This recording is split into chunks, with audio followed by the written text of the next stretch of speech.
Então agora eu vou começar a fazer o detalhe aqui, eu vou fazer primeiro um detalhe com o vermelho 3402 e depois eu vou trabalhar com o verde 5239.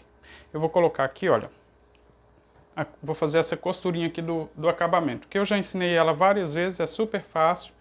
Vou deixar aqui uma sobra suficiente para fazer o acabamento, vou posicionar ela no dedo assim para trabalhar e vou deixar aqui debaixo da peça. Aqui entre uma volta e outra nós temos a divisão e eu vou introduzir a agulha em qualquer um desses pontos, no pé dos pontos altos, vou buscar o fio que vem do novelo, olha que está posicionado assim e vou puxar para frente. É mais fácil trabalhar nessa posição, tá? Na posição no sentido horário, porque assim a mão que está segurando a peça fica aqui na parte de fora e facilita bastante. Se você tentar fazer o contrário, dificulta bastante, porque a mão que segura vai ficar segurando toda a peça. Então puxei ele para frente, vou só alongar para chegar no próximo ponto, introduzo a agulha novamente para buscar o fio que vem do novelo, assim, vou puxar ele para frente, olha, e passar na laçada que está na agulha. Alongo novamente para chegar no próximo ponto, faço o mesmo procedimento.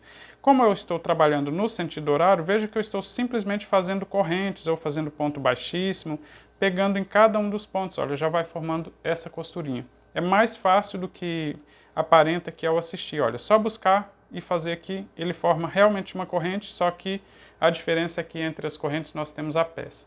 Eu vou fazer com bastante calma aqui, olha, veja que eu vou no pé de cada um dos pontos, introduzo a agulha, busco o fio, passo para frente, olha, saindo na laçada que estava na agulha. Alongo novamente, vou no próximo ponto, olha, no pé do próximo ponto, introduzo a agulha, vou lá no avesso da peça, pego o fio que vem do novelo, puxo para frente e aqui na frente vai sair na laçada e vou alongar novamente.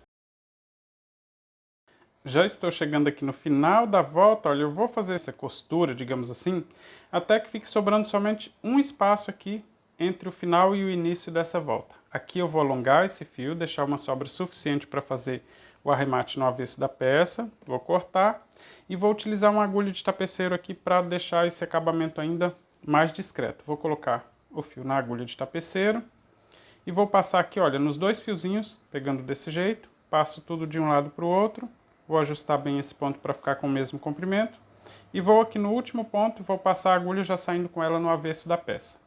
Pronto, aqui eu já posso tirar da agulha que esse ponto na frente fica exatamente igual a todos os outros. E no avesso da peça eu vou só amarrar essas duas pontas de fio juntas e depois cortar as sobras. O primeiro nó eu não aperto muito para não apertar muito esse ponto aqui na frente, então só ajusto ele para ficar igual aos outros e depois eu posso apertar um pouco mais.